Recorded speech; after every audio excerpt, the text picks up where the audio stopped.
जय श्री राम दोस्तों, वॉक पे चर्चा में आपका स्वागत। मेरे चैनल भारत का गौरव पे आज की चर्चा सिर्फ एक वर्ड पे करेंगे, खटाखट। जब आपके झूठ के पुलिंदे खटाखट गिर रहे होते हैं तो आप फिर लोगों को खटाखट पैसा फेंकते हैं, क्योंकि वादा आप कुछ कर नहीं सकते, काम आपने कुछ किया नहीं है, नीति आपके पास है नहीं, तो आप बोलते हैं लोगों के खातों में पैसे गिरेंगे खटाखट। हर महीने खटाखट 8,500 रुपये, सबके घरों में खटाखट नौकरियां, खटाखट खटाखट खटाखट, झूठ की दुकान चल रही है खटाखट। और उनको ऐसा लगता है कि ये देश आज भी 1971 वाला है कि जब आप झूठे वादे करेंगे हम देखेंगे करेंगे और लोग आपको वोट दे देंगे।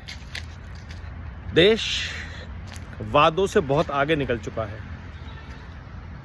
देश अब गारंटी की बात करता है। देश अब ये नहीं कह रहा कि आप खटाखट करेंगे क्या, देश आपको इस बात पे जज कर रहा है कि आपने खटाखट किया क्या। 10 साल मोदी जी ने क्या खटाखट किया और 60 साल आपने क्या खटाखट किया। मुकाबला वहाँ पर है और आप अकेले नहीं हैं। लालू जी ने क्या खटाखट किया, अखिलेश जी ने क्या खटाखट किया, शरद पवार जी ने क्या खटाखट किया।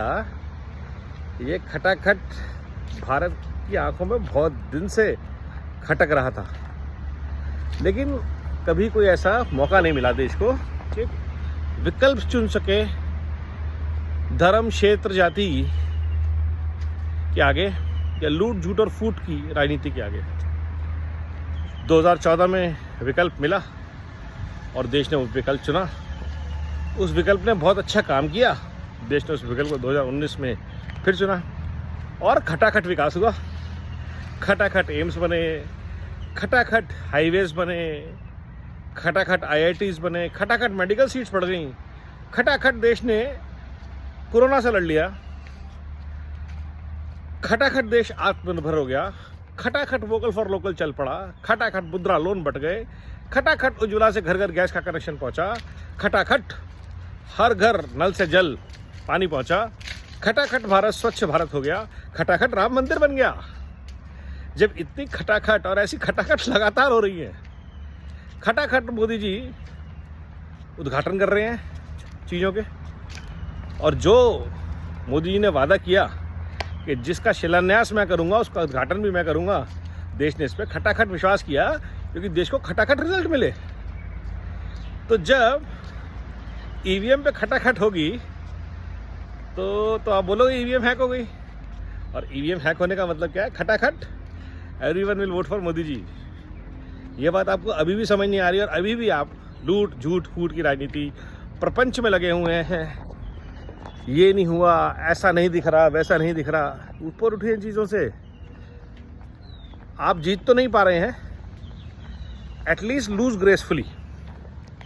आज भी आपके पास विकल्प है कि 2029 की तैयारी अभी से शुरू कर दीजिए। आप 2029 के लिए बेहतर रणनीति बनाइए। राहुल जी, आपको एक 2019 का लेटर मिला होगा और आपके पूरे गठबंधन के लिए था वो लेटर कि 2019 तो आप हार गए, सबक सीखिए और एक पॉजिटिव पॉलिटिक्स की तरफ आइए।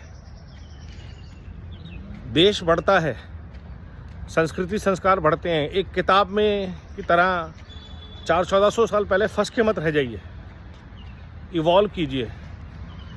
कोई भी राजनीतिक पार्टी, राजनीतिक सोच अगर परिवार से आगे, भ्रष्टाचार से आगे इवॉल्व नहीं हो पा रही तो जो चीज़ इवॉल्व नहीं होगी वो सड़ जाएगी, गल जाएगी, उसे ख़त्म कर दिया जाएगा। ये बात अगर आप लोगों को समझ में आ जाएगी तो आप लोग 2029 में शायद कोई विकल्प लेकर आ पाएँ, और नहीं तो बीजेपी के पास तो खटाखट लीडरशिप की लाइन लगी बैठी है। हेमंत बिस्वा शर्मा, अन्ना मलाई, स्मृति ईरानी, योगी जी, देवेंद्र फडणवीस, निमगिल जी से लेकर के आप जहाँ तक जाना चाहेंगे वहाँ तक नेता आते जाएंगे।